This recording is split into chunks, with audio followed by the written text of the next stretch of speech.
Dope, dope, dope, let's get it. I'm a trapping fanatic, that shit automatic, so I cannot turn it on or off. Bitches all on my dick, then she hop on my dick, I'm like, why you keep hopping on and off? Your bitch all on my dick, she be doing the most, I tell her, little bitch, she so extra. And my gun up on me, but not run up on me, niggas, they wanna fight, they some wrestlers. Then, he holds out his hand, shooting out a large arrow of chakra that went right through the left side of Orochimaru. Still, the Sannin has many ways to recover from this and begins to retreat.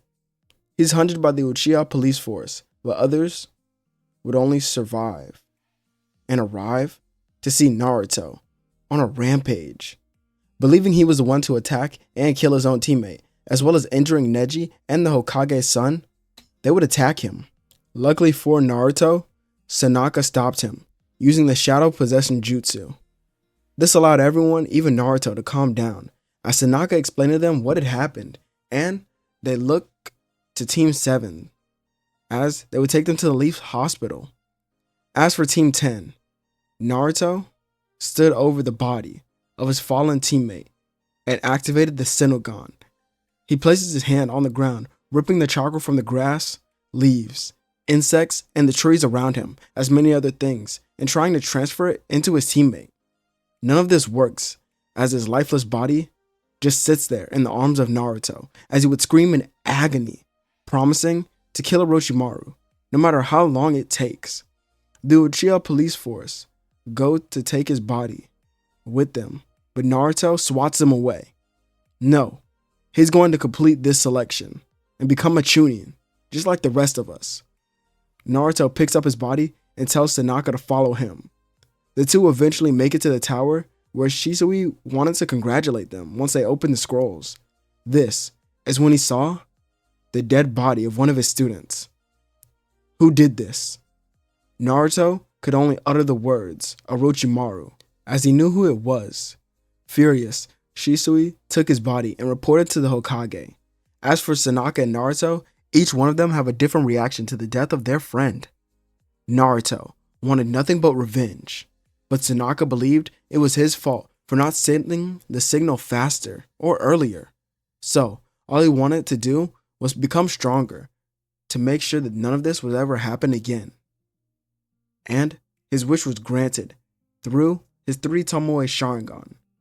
Once the rest of the teams made it to the tower, the preliminaries were announced, as the first match was Naruto against someone from the grass village. Seeing that very same headband that Orochimaru wore, Naruto didn't tell the officials. No, instead, he went to fight, activating his dojutsu.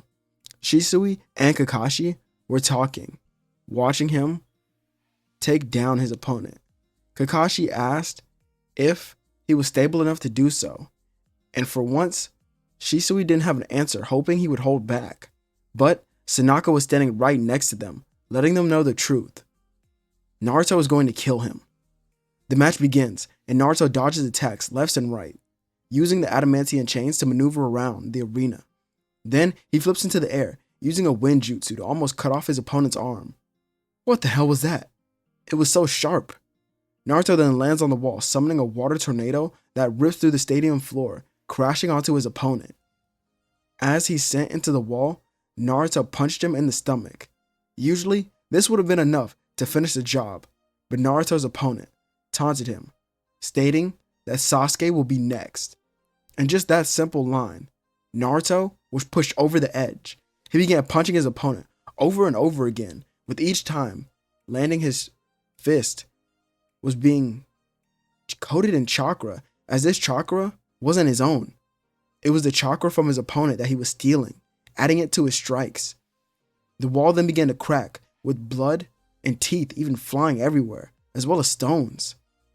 The proctors of this test and the shinobi around had to stop Naruto before it was too late. Luckily, they did so, but this placed the young shinobi into a coma. Many looked down on Naruto, as even Fugaku had no words. Naruto just left the stadium with someone following him. Fugaku sat back in his chair, sighing, and Hiruzen turned to him. I feared that this would happen. The sadistic nature of his ancestors is finally upon us. Hopefully, Jiraiya can take care of it. The Hokage's eyes widened, looking at Hiruzen. So he's already here. Yes, I've actually trained him many times over the years. Jiraiya is a completely different Sannin than the one you have heard of in legends. He is my successor after all. We see Naruto alone once again, sitting in front of the river. He rips chakra from the grass around him and then restores it, changing the ground from black back to green. What a unique ability. I don't think your mother's was very fond of it though. I never seen her use it as much as you do, or in the manner that you use it. Naruto turned, seeing the white hair of Jiraiya glow in the sunlight. What do you want, pervy sage? Well, I'm actually here on some research. Count me out of it. I remember what happened last time. Naruto stands up, but Jiraiya stops him. But I've actually come to train you to control your bloodlust, as well as the power that your father has entrusted to you. Naruto makes a confused face. What are you? Jiraiya then reveals that he is the Jinchuriki of the Nine Tails. Naruto doesn't believe him at first. That's when Jiraiya explains to Naruto that they have to leave immediately and go off to Mount Miyoboku, meaning that Naruto would learn to control his powers to the best of his ability with Kurama. He does his best finding his peace, but when he does, he can only think of the rage that he has for Orochimaru.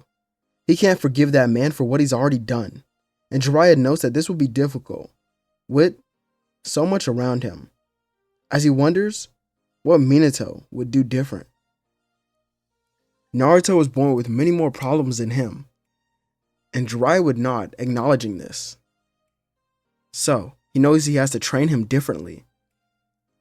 We skip to the day that Naruto would actually return to the Chunin exams and would be facing Rock Lee, since he didn't face Gaara in the preliminaries. Rock Lee stood waiting for his opponent, and Naruto appeared out of nowhere. There you are. Now our battle can begin. Naruto nods, and the proctor looks up at the Hokage, who looks around at each member of the Uchiha police force and then at some Anbu who were around that he had hidden. The match begins with Rock Lee and Naruto continuously clashing with speed and ferocity.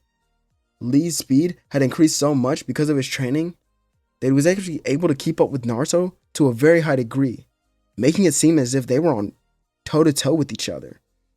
As for Naruto, he could see through most of the attacks because Lee was, after all, a simple taijutsu fighter. This led to many stalemates throughout their clashes.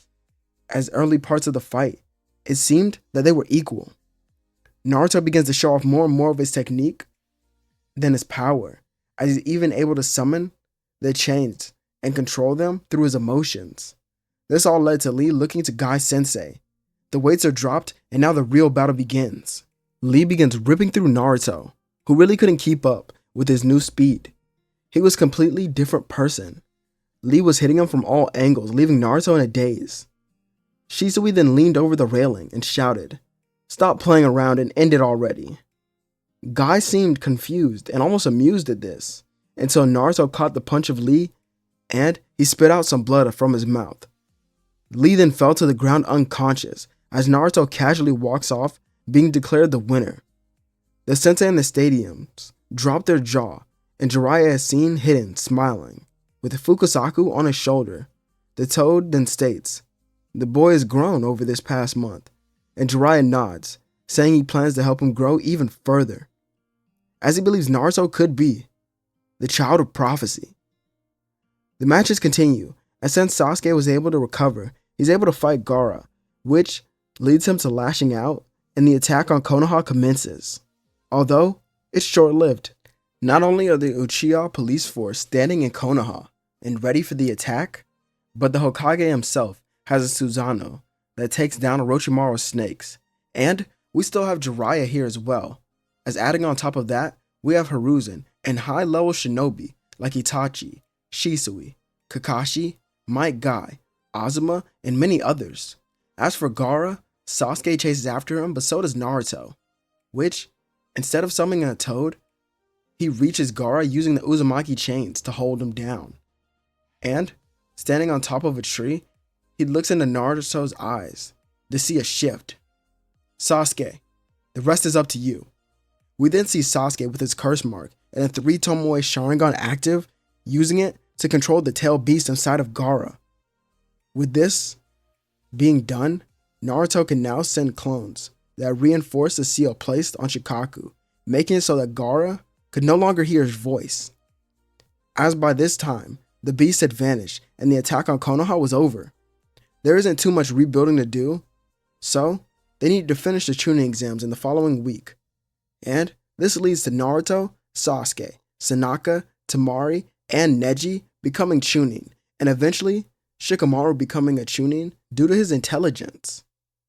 With this all wrapping up, Jiraiya tells Naruto that they will be leaving the village for their own journey, and Naruto has still much to learn from him, and he knows it. He bids farewell to the place that he's been calling his home for so long, hoping to return even stronger one day. As during their journey, Naruto meets all sorts of people and makes many connections around the shinobi world. This strengthens the ties between the Jinchurikis and the villages.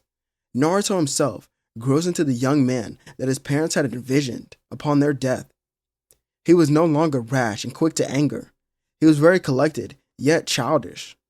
As for his strength, Naruto honestly becomes Sannin level, as Jiraiya has trouble keeping up with him. This causes his mentor to even master Sage Mode, and many other things in various techniques. As during this time, they do not get attacked or even hear word from the Akatsuki, as they don't have many members yet.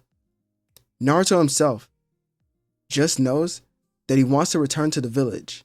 He wants to be strong and not let anyone else close to him die. But since they aren't on a time limit like in canon, Jiraiya decides to travel for an extra year, meaning Naruto was actually 16 going on 17 when he returns. The village seemed more or less the same, but now Tsunade had returned, and now she was head of the medical division, making a mandatory statement for all shinobi teams to have a healer on deck. As well than more than half of the shinobi stationed in the Leaf would know medical ninjutsu. If another attack were to happen, more lives could be saved. As for the others, we know Shisui is now heading the Anbu, leading and training any new members. As for Itachi, he was now working towards becoming a Hokage, while Sasuke was training to be the next clan head. Sanaka had gone on his own mission with another team to investigate something else in the land of wind. Well, in the land of wind and fire. Many others who grew up with Naruto were also jonin now. As for Naruto, he didn't care about his rank. For the first thing he did when returning was to visit the grave of his fallen comrade. Naruto gets to his knees, closing his eyes. I will always remember you. That day, you could have been saved if I was not so arrogant. I will not allow that to happen to any of our other friends. Jiraiya smiled, telling Naruto that he will report to the Hokage that they have returned, and Naruto nods, awaiting any type of mission to go on, leading to him running into his friends and having some Ichiraku ramen. Meanwhile, Jiraiya relates to the Hokage that Naruto is on the level of a Sannin and cannot stay at Chunin much longer. Fugaku asked how strong the boy was currently, and Jiraiya sighed, taking a long pause in between the statements, as many in the room who were Jonin shinobi were already looking at him. If we fought, he would kill me, and I'm certain of it. Many in the room would sit in silence as Fugaku asked what of the Nine Tails, and Jiraiya lifts his shirt, showing many scars, but he promises that the training was worth it, as Naruto was able to control the beast to a great degree, as is even stronger than when Madara had used it. Many in the room wouldn't know what to say, but now the story could continue. As when the Akatsuki do attack Gaara and word is sent back to Naruto, he's the first to rush that way. And this, well, it goes way better than in canon, because Naruto here has access to many sensory abilities as well as KCM, just the first basic state of it, which was still unstable, but he could use it for long periods of time. And Naruto would catch up to Deidara and Sasori, killing both of them and also saving Gaara before he has the tail beast extracted from him. As they returned to the sand, Gaara would send out word to all of the Jinchuriki as well as the Kage to be on alert for these men. As Naruto and Gaara are able to communicate with the rest of the Jinchuriki, having their own meeting in this own separate world or pocket dimension that they talk through. as this makes it faster to communicate with each village, as this is revealed what Jiraiya and Naruto were doing during the time skip, as now many other things would take place, with the Akatsuki being hunted down, member by member, but they aren't hunted down by the shinobi villages around the world. No, Fugaku is a different type of Hokage, and says that he will handle it, as it seems this is their problem to deal with, as many of the people that are in the Akatsuki stem from the problems that the leaf has created over the years. So it's time that Akage finally steps up and takes action, making it right instead of leaning on the world and others to do their bidding. Fugaku sends out elite squads with members like Kakashi, Sasuke. Even Jiraiya and Tsunade participate, as well as Shisui and Itachi. And you also have those like Naruto and Tanaka who go on these missions with Might Guy, Rock Lee, Neji, and many others, while like Shikamaru who accompany them in their elite squad known as the Ronin, who hunt down each remaining Akatsuki members until there are none left, as we see the final two are of course Konan and Pain. Naruto attacks Pain on his own, using KCM to take down each path. Having to do so with little difficulty, he rips through them, but he feels it. None of these almost clone-like figures, they're not the real Pain. They're someone else. Someone else is hiding from them. Naruto would of course capture Konan, and he would use his sensory abilities to find the real Nagato, walking into his hideout to see him in such a pathetic state with the Rinnegan eyes. But now what would he do? There's nothing left, and Nagato doesn't know what he should do. Should he give up now? Should he attack? Should he call on more allies? But there are none. Well, none that are truly his allies, I should say. Nagato and Naruto have a very long conversation about the world, about peace, if it could truly be achieved by these means of the Leaf Village. And Naruto at first is hesitant, but then he remembers all of his fallen comrades, what his parents died for. It would be wrong to him if he was not able to promise peace to this person who was standing right in front of him. Naruto and Nagato, they seem so similar. As Naruto notices the red hair, he must be an Uzumaki, as well as his dojutsu. It just must have evolved somehow. And Naruto wonders if someone else wasn't in his life like Fugaku and the others that he's made friends. No, his family. He would have turned out just like this because of the shinobi world. So in this moment, Naruto finds his true ninja way, stabbing his hand and promising to Nagato that he will achieve some sort of peace across this land. And with this, Nagato can die happy alongside Konan, having his body buried here, as he wants his body to be in the place where this declaration was made, and for Naruto to visit it when peace is truly achieved. Months later, we see it in a dark, creepy place, two people standing in front of hundreds of thousands of clones in tanks, overlooking this wide area. Are they ready? Kabuto turns to see Danzo walking from the shadows. Yes, this should be soon. Well then, it seems that all preparations are made. Now, it is time for action. They then hear another figure taking footsteps, as it's one of the guards. Kabuto turns, telling him that he shouldn't have entered here, as now he must die. And Danzo holds his hand. This stops Kabuto from throwing a poison kunai, as they watch this guard drop to the ground, and behind him is Naruto. You know, it took a while to find Jutsu. I figured if the Akatsuki did find many members, that Jutsu would be a part of it. Well, it seems that many things lead up to this point, and I've made a promise. Naruto then shows the scar on his hand. It'll be my ninja way to restore peace to this land. True peace that all shinobi can actually live together, as well as the Jinchuriki that you have tried to hunt down. I do this for them and my fallen comrades who you have taken from me.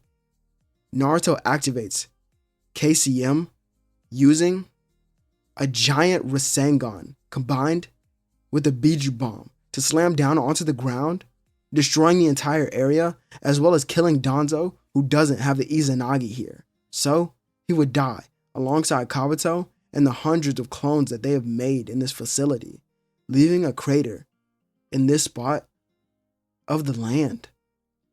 As Naruto wipes off himself, he goes away.